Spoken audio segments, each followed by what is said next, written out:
ایک بار میں باہر کے سفر میں تھا، ایک آدمی سے ملاقات ہوئی، وہ جاپان سے آ رہا تھا۔ تو اس نے بتایا کہ میں جاپان میں ایک یونیورسٹی میں پڑھتا ہوں اور اس وقت میں ریسرچ کر رہا ہوں۔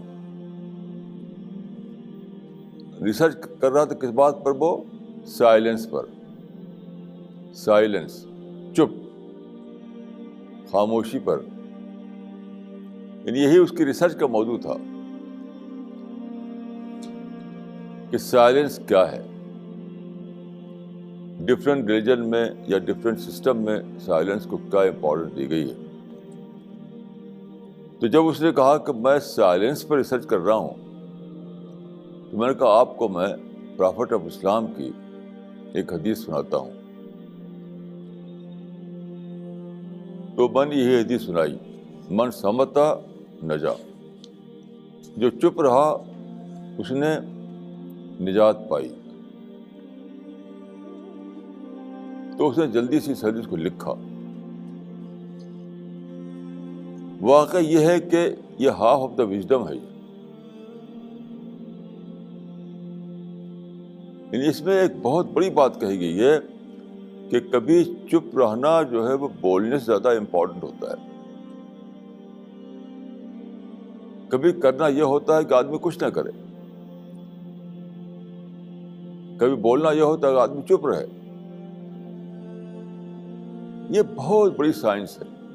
وہ آدمی جو سائنس پر ریسرچ کر رہا تھا، وہ آدمی جو سائلنس پر ریسرچ کر رہا تھا، اس نے اس کی امپورٹنس سمجھا، اس کی امپورٹنس کو۔ تو بہت ہی زیادہ اس نے دلچسپی کے ساتھ اس کو لیا اور لکھا اس کو۔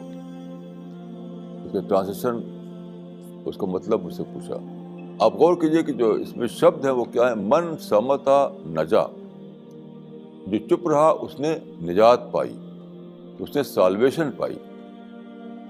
کتنی بڑی چیز ہے نجات، کتنی بڑی چیز ہے سالویشن۔ اس سے آپ نے جوڑ دیا چپ رہنے کو۔ گویا کہ چپ رہنا ان ایکشن نہیں ہے۔ چپ رہنا یہ نہیں کہ آپ کچھ نہیں کر رہے ہیں، نہیں، چپ رہ کر بھی آپ کچھ کر رہے ہیں، کچھ کر رہے ہیں۔ کتنی بڑی بات ہے جو ایک چھوٹی سی حدیث میں آپ کو ملتی ہے۔ چپ رہنے کا مطلب یہ ہے کہ بلا سوچے ہوئے نہ بولنا، بلا سوچے ہوئے، یہ آپ کے اندر یہ عادت ہونی چاہیے کہ بلا سوچے آپ کبھی نہ بولیں۔ بولنا ہو تو پہلے سوچیں۔ من سمتا نجام، یہ کیا مطلب نکلا؟ یہ اس آدمی نے بتایا تھا مجھے کہ چپ رہنے کا مطلب کیا ہے؟ آپ بولنے سے پہلے سوچ رہے ہیں۔ کتنی بڑی بات ہے یہ اس آدمی نے بتایا مجھے کہ چپ رہنے کا مطلب یہ ہے کہ آپ بولنے سے پہلے سوچ رہے ہیں، ایکشن لینے سے پہلے پلاننگ کر رہے ہیں، کود پڑنے سے پہلے اپنا نقشہ بنا رہے ہیں، اسسمنٹ کر رہے ہیں سچویشن کو۔ یہ ساری باتیں اس میں شامل ہیں، من سمتا نجا۔